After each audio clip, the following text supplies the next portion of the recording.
almost at the end, but I have a round of bonus questions I want to ask the three of you. I have 4 questions, so if you could keep your responses to a minute, we'll be able to ensure that everybody can get onto their 10:30 appointment. So the first question is, what do you look for in a proposal? Well, I'm looking for alignment with the purpose that's for the funding. So understanding the RFP, what, what are you doing that is doing what we're trying to fund? Clear and detailed description of what you're going to do, because broad concepts don't give me a lot of confidence that you have the action steps planned out to do this, so that when you get the money, you're ready to go.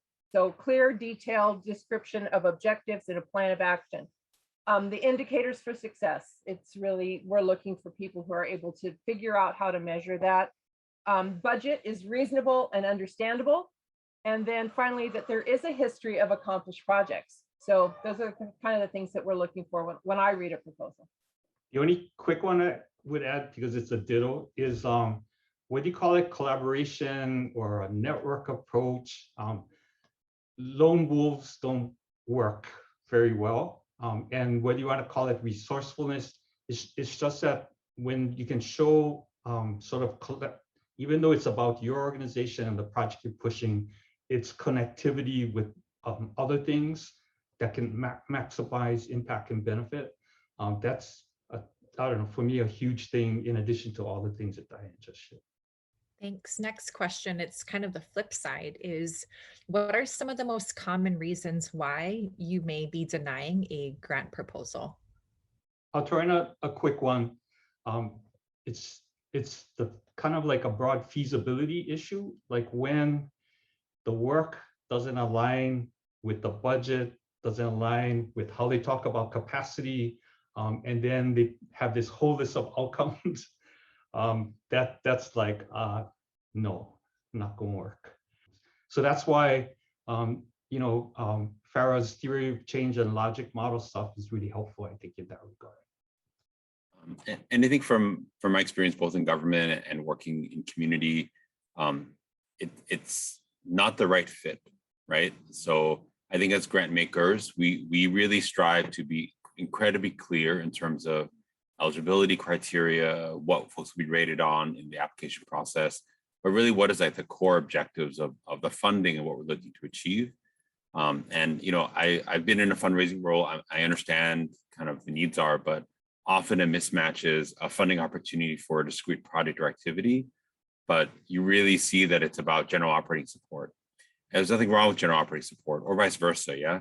But it's hard to move forward applications where there is a very clear disconnect in that respect.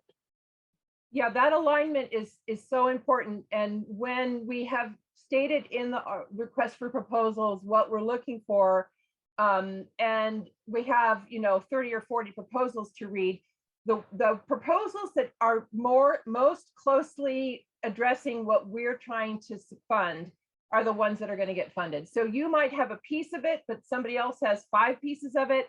The 5 pieces person is going to get it, because they're just more closely doing what it is that we're trying to accomplish.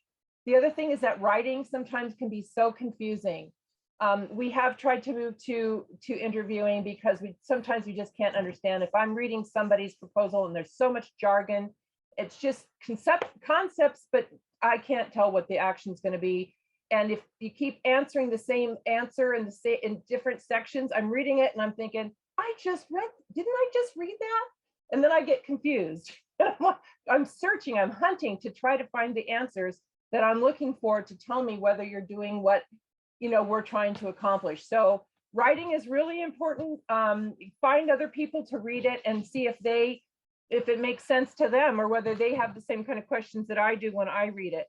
The other thing Bob mentioned about community priorities, I think that it's really important. We're trying to understand what communities want to have happen. And if what you're proposing is completely not aligned with what the community is trying to accomplish, that is a little less of a proposal that we'll consider, because we're trying to really address community interests. Another thing is a shallow bench that Bob mentioned. If you only have a couple of people in your organization and they have no experience, Or board members are all family members. That's another kind of one that we're like, I'm not sure if this is going to be really community-based, or is it more of a family business that they're just trying to get, you know, grant funding for. So I think that it's the ability to explain what you're going to do and how it aligns with the funding purpose, and who the people are, and that they do have capacity to be able to implement the project. Thanks, you guys. And you kind of touched on it, but feel free to expand further if you'd like for this question. But again, you've read a number of applications. Where are you seeing folks consistently struggle when applying for funds? Is it the budget? Is it being able to be clear about the action plan and how they plan to do the proposed project or program? What is it exactly, and what advice do you have for them to sort of strengthen those areas of their application? I think it has to do with that project planning, not being able to clearly explain what you know, it's the moment you get the check, are you ready to go? Do you have your steps and you're ready to go? So I think that is super important. And then the budget. Some people just don't understand budgets, and we've tried to provide budget formats just to make it so we can clearly see. We want to see, for a particular project, what are all the sources of funding that you're going to have for that project, and all of the expenses, not just the expenses that you're asking for from Hawaii Community Foundation. We want to see the big picture of what it's going to take to get this program launched, how many other people are going to be joining in on that funding, in addition to any money that we would put into it. So sometimes people just struggle with understanding that we want to see that bigger picture.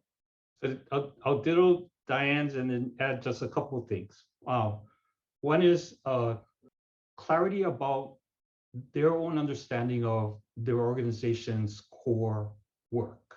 Because sometimes what they show us is just a range of projects, and as if like the projects are who they are, versus like clarity about this is, and it goes back to Farah's thing again. You know, are you clear about the change that you're after, what that work is, and then how these projects that you're proposing are strategies to actually affect that? That kind of clarity makes it hard sometimes to read proposals in that regard. Yeah. You know, I want to echo what Bob and Dan said, in particular in terms of tips, right? How do you get to that feasibility? When I have been in a grant writing role, I organically find myself, you know, you've got 20 pages to fill, you've got to find a way to justify $50,000. I always find myself starting from the budget. And that isn't a natural place that you think about, maybe just works for me. But why the budget is a really important tool is because it helps me to frame what are the resources I got versus what are the resources I'm trying to get. But it always was a starting point for me, you know, breaking it down to units of service, actual costs of delivery, you know, covering my staff cost, but other kind of program cost. That then drove, am I doing, you know, that clearly the mission is like, you know, self-care for breast health, right? Whatever it may be. But then are we doing 4 workshops that are reaching 200 people? Or are we doing 3 workshops that are reaching, you know, I don't know, 100 people, right? And it really came from, both are worthwhile endeavors. The budget gave me the structure and kind of the mental process to figure out, okay, how do I structure the whole rest of my program? How do I tell the story, right? And so I think that was a very useful tool for me to figure, without intention being like, oh, I got to create a feasible program, right? I wasn't asking myself that question. It was more so, how does the budget drive me actually be successful to deliver this program, right? And I really want to speak to kind of Bob's point too around what's often people call mission drift, right? I think in effective and in dynamic organizations, you're always trying to meet your budget, kind of make more impact in the community, you know, grow your profile as an organization. But there have been plenty of times when I had to learn the hard way, where my executive director was like, no, don't apply for this grant, right? You're not going to be able to achieve it. It's a drift from where we're going. How does kind of starting up this new program or initiative kind of tie into, align with, or pull away from the resources that we're already invested in terms of the program that we're doing, right? To really look for those hard questions, in spite of our effort to try to do more work in the community, to meet our budget, to kind of make more impact. And so I think that's a really key piece. And it's hard to judge that when you're like a grant reviewer, because you're just looking at one facet of that organization's life, right? This one proposal. But I think for us as folks trying to kind of do grant making, to give ourselves space to ask those hard questions, right? You know, I was reading a story recently of a very well-established HIV/AIDS organization that I used to know back in New York City, and they just are in the papers right now because their leadership really focused on getting those big dollars, and continuing to kind of build more programming without reality checks and infrastructure and an accountability to deliver, right? And so I think that is an example of a place we don't want to be in, whether we're a small, medium, or large organization. Thank you for that. The final question, and if you folks could also kind of incorporate your closing remarks, what's the one thing you wish organizations knew when they were applying for a grant? For me, it's that it's not just about your organization. You know, organizations do great work and they tell, this is what we do and it's so important. Yes, it is important, but it's also about the donor who gave the money, the funder who's trying to use that in the community who has their priorities of what the community wants for that area. So it's not just about the organization and the work they're doing. It's taking it all together and what are we all trying to make happen for our, for our community and for our population. So I just want people to understand it's not just about their organization and their work. They have to place themselves in the context of the bigger picture. I'll jump in because mine echoes Diane's, right? Because I'm really into network approaches. I love talking about, not mushrooms, but nurturing the mycelium, all that white stuff that's all connected that actually then results in all this beautiful, nutritious mushrooms. We don't plant mushrooms. We nurture the mycelium, and that's how the changes in community happen. So this network approach to me is critical. And I know that what it looks like is when you submit a proposal, that you have to make yourself look good. And that's how you distinguish yourself and then sort of stand out and get funded. The reality is, if you focus on the impact that Diane is talking about, the change that we're looking for, and be clear about where your role is relative to multiple other things, that actually is a more powerful approach. And so I would leave things at that. And I'll be brief. I've said it before, I'll say it again. Account for all your costs and all your capitals, right? And especially if this specific source will cover things like 20% of your accountant time, or kind of meals, right, which are a big part of our program delivery. That frees up other resources when you take a step back to then kind of be more flexible with the more flexible resources and allocate all of your beans accordingly, right? But I think too often we shortchange ourselves and we make it work. But when you have opportunities to cover your costs, cover all those costs, because there will be opportunities or needs to be flexible down the line. Thanks, Douglas, Bob, Diane. Farah, any closing mana'o you'd like to share?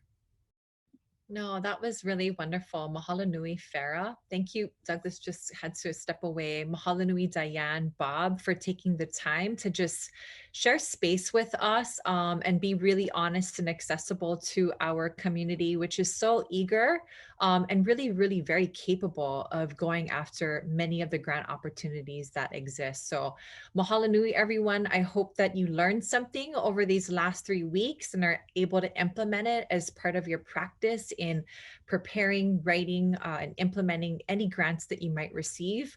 Thank you, Farah, for coordinating and leading the second session.